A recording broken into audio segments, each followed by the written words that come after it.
Next floor lets you choose your own objective. You get a different color chip from each one. Different difficulties, too. Well, you're the one with the legs, 8. Which way are we going? So, normally, we would pick one of these, and the other two would be discarded, and then we'd go on to the next floor and pick it from another 3.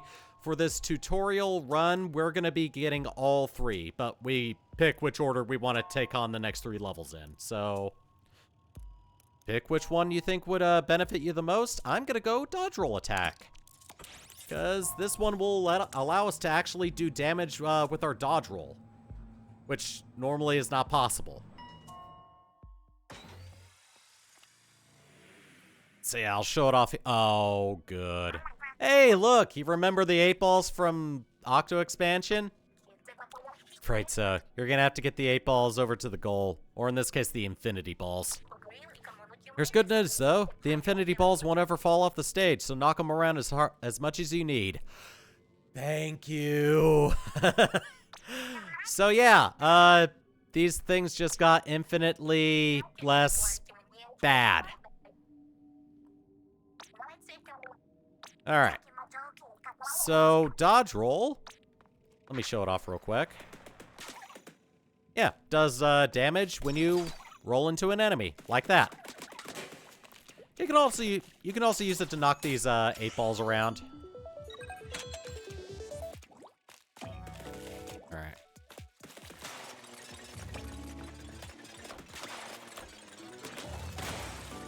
There we go. And the targets actually suck them in once they get close enough. And these large fish will actually go after them.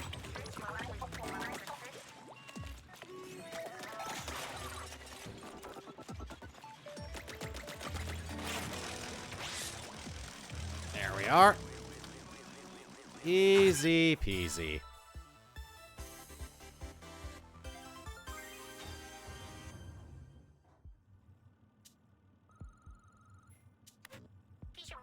No sign of Marina on this floor either. I hope she's doing all right. She seemed a little burned out lately. I guess we still got a world tour to finish, but after that, I promised her we could find a quiet spot together and take it easy for a while. So we gotta save her fast.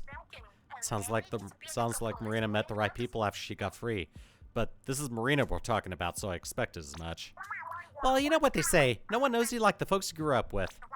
Plus, Marina had to learn the language when she got to Greater Ankopolis, so you gotta figure she struggled at least a little.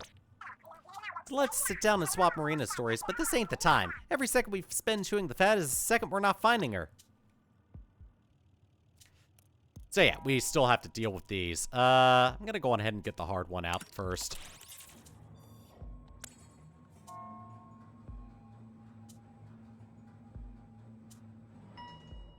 Whirling shell floor. Oh good, I think we're taking on these enemies next. The color chip this time is Max Lucky Chain. Want to explain what a Lucky Chain is? Beating 2 enemies right after each other starts at Lucky Chain. The higher your Lucky Chain goes, the more likely it is you'll see items or Lucky Bombs. So basically, we want to go on a splatting spree. Ha! We were gonna do that anyway!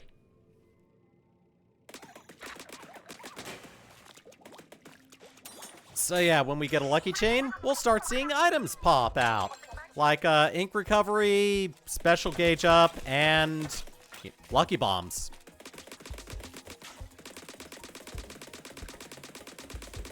There we are.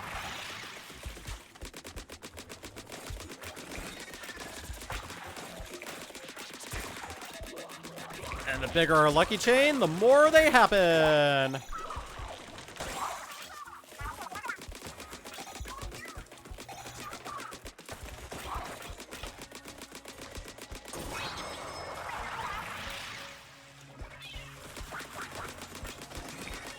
Oh god.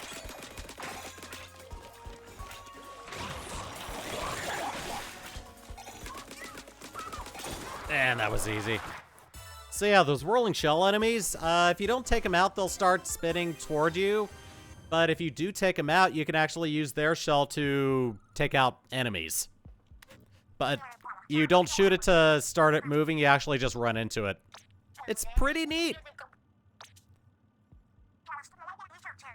if you ever get an opportunity to use it, then it does a lot of damage. It can potentially knock out most of the health on one of those portals so that you can pick it off with a few shots. 1, 2, 3. Wow, we got a bunch. Yo, what's up with the range and power stuff over on the left? Those are the color chip tones. Color chips come in tones based on their effects. Each tone has its own color and pattern. Reddish color chips are in the power tones, so they mostly up your damage output. A once over at your palette will show which color chips you're heavy on. Should give you an idea of where your strengths lie. And if you're done checking the palette, it's time to move on to the next floor. So yeah, we can check which tones, colors we have on our palette, see what we have a lot of, and what would actually be helpful. Anyway, let's move on. Main ink coverage. I like to go for this one last because I thought the other two were better for me. Alright, second to last floor of the run. Ha, check me on this, but are those new enemies? They're gelatins, just like the rest. You only have to beat 3 to clear the floor. Yo, do they got wheels for feet? Won't that make them hard to catch? Well, whatever. You can take pretty much anything, 8. We've got this. Alright. So, those Octokooks from the single-player campaign of Splatoon 3, this is basically them. Or the Octokooks from Splatoon 2 and Splatoon 3. They are very skittish, but if you're going in with a charger, they are pretty easy to take out.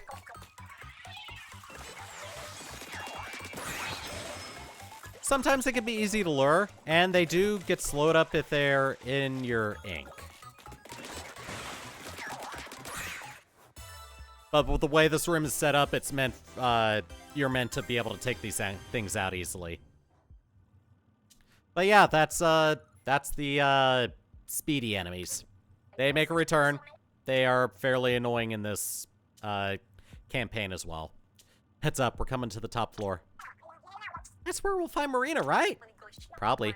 Though something about it seems different from the floors up to now. 8, Pearl, watch yourselves. What's this, 8? Are they worried about us? Is something funny? Nah, you just sound like Marina when you say that.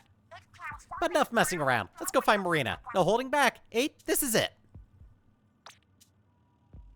And we're gonna go on ahead and finish up the tutorial run.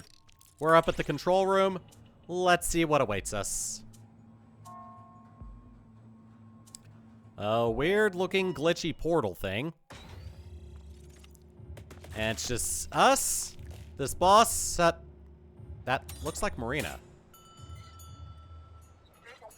Is that? No way. Marina! Hey, Marina! Yo, can she even hear me? Guess not. She's all tangled up in that weird machine. Intruders confirmed. Commence grayscaling. Sit tight. We're gonna get you out of that thing. Ready to rock, 8? And that transition from cutscene to actual gameplay is very impressive. But it's distracting us from the fact that we're gonna die.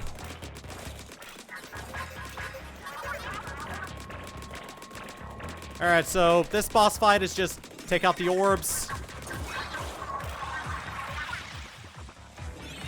And then go for the main body.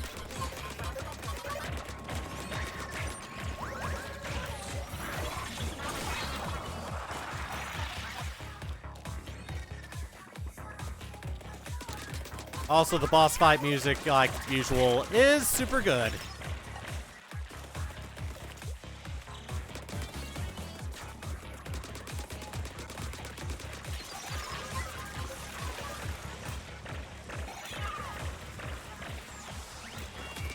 Alright. There we are. That's another one. Oh, we got one more. Okay.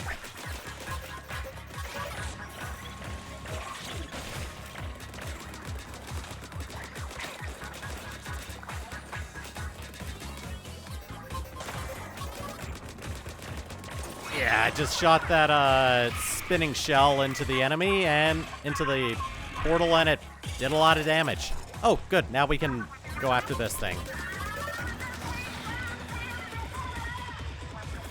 Oh, God.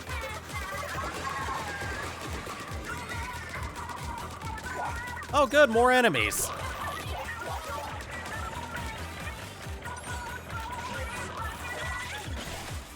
Mainly did that to get some ink back.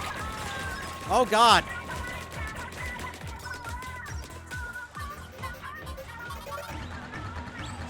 Alright, I gotta wait for an opening.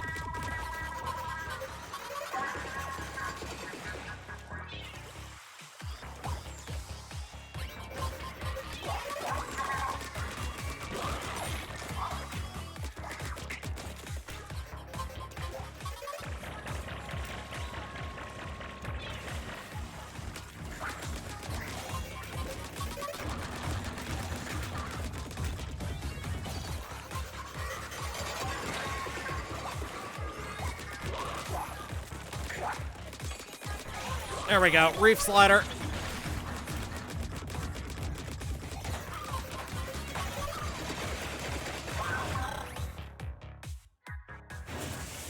And that's the fight.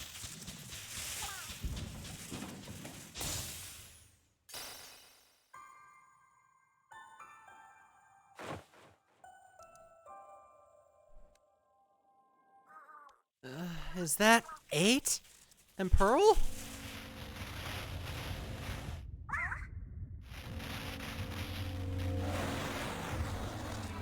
Error. Grayscaling interrupted. Intruders confirmed disorderly. Classifying as dissidents.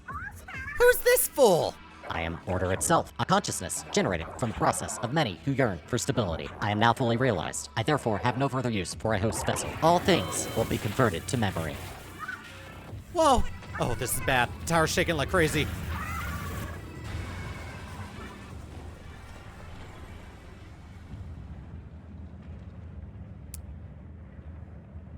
And now we're getting the title sequence.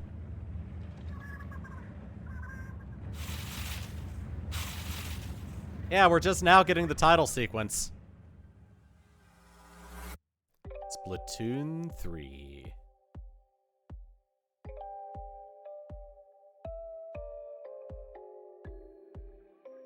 Side order.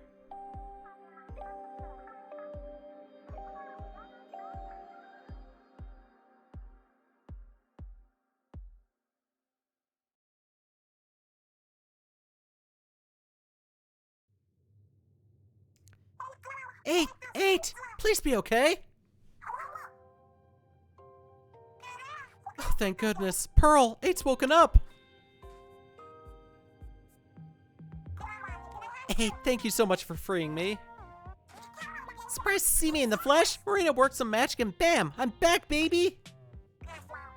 Really sorry. It was the dramatic days in Overland module. It was the dramatic days in Overland module that stuck you in drone form and did all the other stuff too. Say what? Dramatic days and... Also note the Pearl wallpaper on Marina's computer. Right, let me back up a bit. This is the Memverse. It's a prototype VR. That is, a virtual reality that I made. Your virtual reality? Hold up, you're saying we've been in a fake place this whole time? That's right. The only real things in this Memverse are our minds. The fuzzy cloud we met was Order. It took control of me and caused the whole Memverse to go haywire. It's forcibly connected to who knows how many people in the Memverse. Their minds are all in here now. Which is how I got pulled into all this, I take it? Oct, I'm so sorry. I never intended for you to get roped into my mess. It's fine. We have other problems. Like, what to do about the situation we're in. You're absolutely right. We need to do something about Order. Order's ultimate goal is the colorless world of Order. A place where nobody has a will of their own. They just do whatever they're told day in, day out. Order's using the Memverse to make that dream of a changeless world a reality.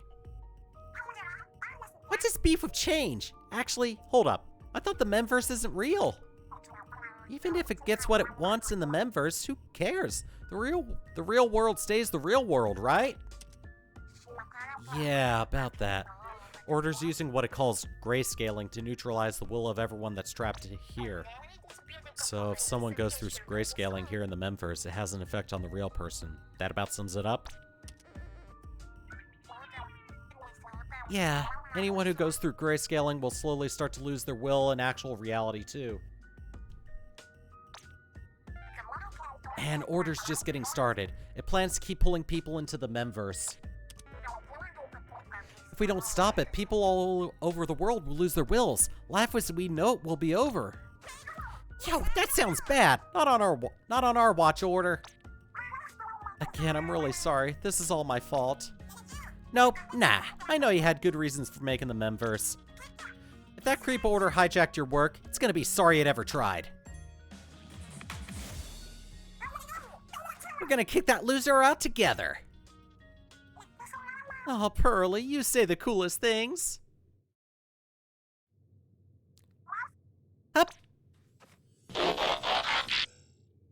Oh, she can just change into a drone whenever she wants. Nice. Don't worry, 8. I got your back. Let's get the show on the road. So yeah, we're back down here and we've got some denizens. They're weird-looking jellyfish things. So yeah, the outcome of the final Splatfest of Splatoon 2 affected the DLC for Splatoon 3. Similar to how the final Splatfest for Splatoon 1 affected the single player of Splatoon 2, but it's, yeah, anyway. Events from the Splatfest of Splatoon 2 affects this game. Hey, 8, do you have a sec? I've been running some scans. Somehow, Order jacked up the threat level in the Spire as high as it'll go. Why's it gotta go and do that? And what does it mean for us? Well, for one thing, the Spire's suddenly taller. But that's not the worst part. Run out of lives even once and you'll get kicked out of the Spire, and that'll probably happen since enemies hurt more. Okay, yeah, I'm seeing some challenges here. That said, I built the Memverse to begin with. I don't have to take the sitting down. Now that I'm outside the Spire, I can hack the system, overwrite the changes, and lower the difficulty. Oh, you can do all that? Glad to have you back on our side. Thing is, I'll need pearls to get any hacking done. But you should have some pearls already, I think. Oh. Hi, we do. There you go. Those pearls were generated when you came out of the Spire. Every time you leave, your color chips and membucks will automatically be converted into pearls. So, like, we're probably gonna buy it in the Spire, but if we kick some butt first, we'll get more pearls? And giving pearls to Marina for hacks to make it easier will help us next time. Even losing helps us win. I like this plan. Here are the settings I figured out how to hack so far. Want me to fix anything in your favor? So yeah, just like some roguelikes like Hades and Rogue Gal and Rogue shoot, what's the name of the game I'm thinking of? Hang on. Looking it up. Rogue Legacy. I was about to type it in. But yeah, like Rogue's Legacy and Hades, there's a way to permanently upgrade some stuff to give you an advantage. And more stuff does get unlocked the further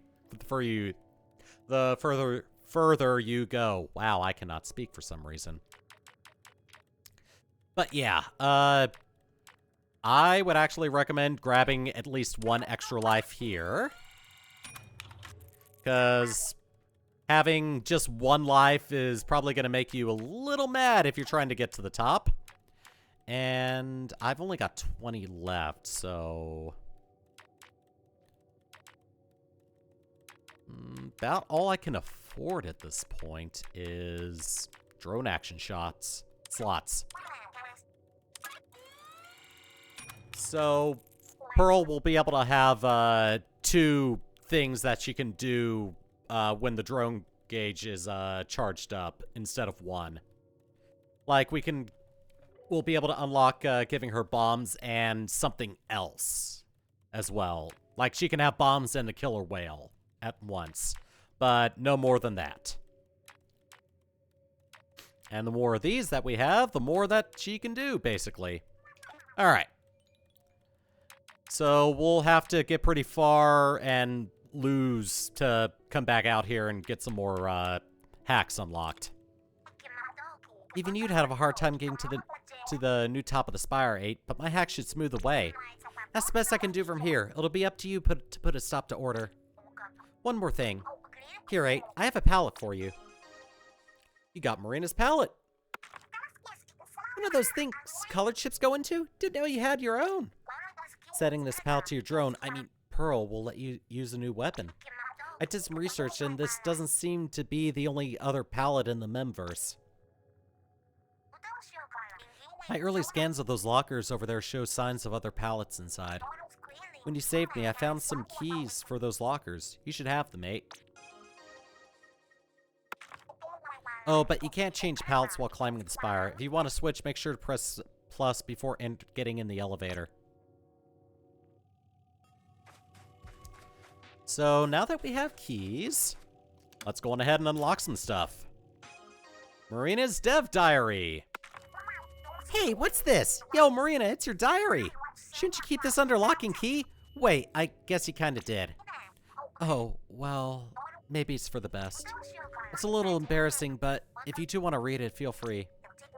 You sure, Rena? I'm gonna leave this with you, 8. If you want to read it, you can do that from the menu on X. I like how they both have pet names for each other. Hey, a banner! They put all kinds of stuff in these. You got the keys to open any more, 8? We've got one. We got Agent 4's palette. What in the world? This is Agent 4's palette. Oh yeah, Agent 4. Who was that again? One of the new Squidbeak Splatoon members that Captain Cuttlefish introduced us to. Oh yeah, the one who was supposed to be such a big shot. What's Agent 4's palette doing here? Well, palettes are actually a representation of part of someone's soul. I guess Order somehow pulled a part of Agent 4's soul into the Memverse, turning it into a palette. What, for real? Man, we better keep this with us. Wouldn't want anything to happening to it. I'm still getting signals from the other pallets in the lockers. Let's keep opening them as we find keys. So yeah, we've used up all our keys, but the next few that we can unlock will actually pulse like this if they have a pallet that we can unlock and use. And just like weapons in multiplayer, each one comes with its own sub-weapon and special. I'm gonna go on ahead and actually swap over to Splattershot for this next run. Mainly because I like the Splattershot a little bit better. I'm not actually anticipating getting up to the top in this run, but I feel like with this, I should be able to get pretty far and be able to unlock some more stuff to help me out. Oh, even the foyer looks different now. There's a bunch more stuff in here. I may as well practice on it before going up to the spire. Oh, and did Marina say something about pallets? Like, you can't change them all in the spire? Better be cool with what we got before boarding the elevator, huh? Check your pallet with plus.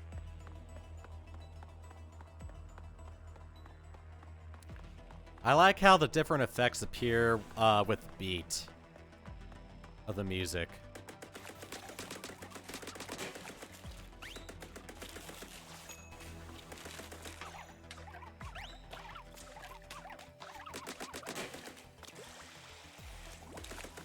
And this is basically just a testing ground to give yourself a little bit of a practice with weapons if you want. Alright, I think I'm ready to start another run. The first real run of the game. Listen, the going might get tough ahead, but if we don't give up, I know we can make it. You know what? Let's get this party started. Don't worry about me. I'm in this to the end. Hey, the pallet's all empty. Yeah, because all the color chips you had converted into pearls. No color chips, no upgrades. You also have fewer lives than you did before, 8.